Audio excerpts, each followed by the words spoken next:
আসসালামু আলাইকুম সম্মানিত ভিউয়ার্স, আপনারা সকলে কেমন আছেন? আশা করি ভালো আছেন। প্রিয় দর্শক, প্রচণ্ড ঝড় বৃষ্টির পদ্মায় ডুবে যাওয়া বাসের উদ্ধার কার্যক্রম অব্যাহত রেখেছে।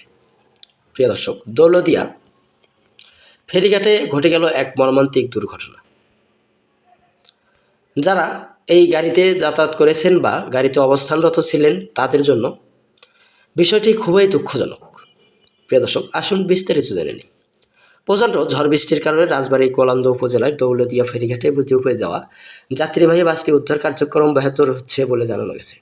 বুধবার 25শে মার্চ রাত 7টা 40 মিনিটের দিকে প্রচণ্ড ঝড় বৃষ্টি শুরু হলে উদ্ধার কাজ পরিচালনা করতে হিমশিম খাচ্ছে উদ্ধারকারী জাহাজ হামজা। দৌলতদিয়া ঘাট সূত্র জানায়, কুষ্টিয়ার কুমারখালী থেকে ছেড়ে আসা সৌহার্দ্য পরিবহনের একটি যাত্রীবাহী বাস বিকেল 5:30টার দিকে দৌলতদিয়া 3 নম্বর ফেরিঘাটে ওঠার সময় নিয়ন্ত্রণ হারিয়ে পদ্মা নদীর পাড়ে পড়ে যায়। বাসটি যেখানে পড়েছেন সেখানে অত্যন্ত গভীর।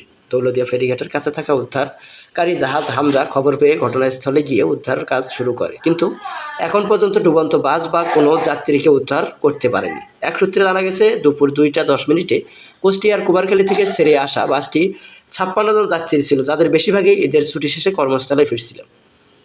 স্থানীয়রা জানিয়েছেন, এখন পর্যন্ত 4 জনকে মৃত অবস্থায় উদ্ধার করা হয়েছে এবং মারাত্মক আহত অবস্থায় 7 জনকে গোয়ালন্দ উপজেলা স্বাস্থ্য কমপ্লেক্সে পাঠানো হয়। বাকিরা এখনও নিখোঁজ। উদ্ধার কাজে সফল দপ্তর ব্যস্ত থাকায় বিআইডব্লিউসি এর গোয়েন্দা, গোয়ালন্দ ঘাট থানা, fire service and civil defence কারও বক্তব্য পাওয়া যায়নি।